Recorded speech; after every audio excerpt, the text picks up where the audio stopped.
Natakot ako.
Sigurado ka, Eileen? Nakakita ka ng multo?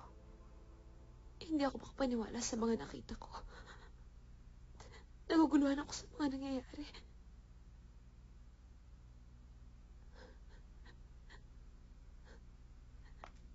It's okay. It's okay to feel scared. I'm sorry. Hindi naman ako ganito talaga eh. Natatakot lang kasi ako. But I have to be strong. Tama ka. I think a leave would be good for you. Kailangan kayanin ko to. Kailangan malaman ko yung puno tulo ng mga nangyayari ngayon.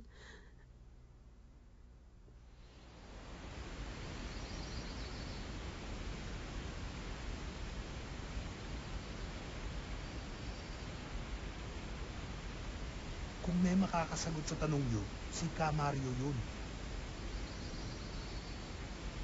Kailangang mapitan natin ang katawan.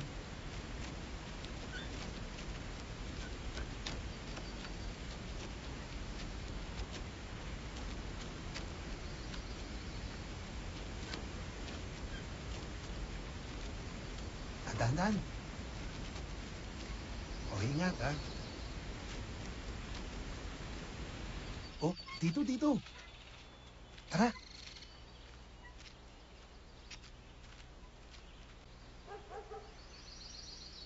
Maayong buntag ka, Mario. Magandang umaga naman. Maayong buntag. Hola, Greng. Romina, napasyal kayo.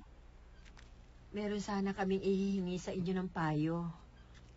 Tungkol sa nagawa ng mga batang ito. Hindi nila natapos ang ritual. Sinabihan ako ni Corazon nung nabubuhay pa siya na kailangang tapusin ang ritual.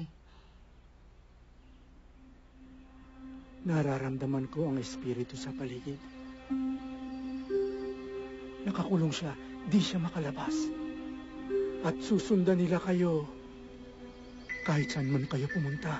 Dahil sinira ninyo ang kaisa-isang pintuan na gagamitin niya para siya makabalik sa kanyang pinanggalingan. Bakit pati ho ako ginugulo ng spirito? Hindi naman po ako sumali, ah. Walang pinipili ang espiritong nakakulong, Romina. Anak, asawa, o kaibigan. Magpaparamdam siya sa kahit anong paraan hanggat magagawa niya. Anong gagawin namin? Kailangang makilala ninyo kung sino talaga ang espiritong yun.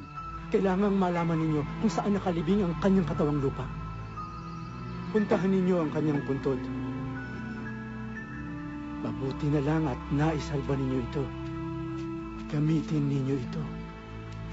Tawagin niyo ulit siya. Ito ang reseta ng anak ninyo. Painumin niyo na 2 beses isang araw para malaman natin kung anong pagbabago. Sige, salamat po.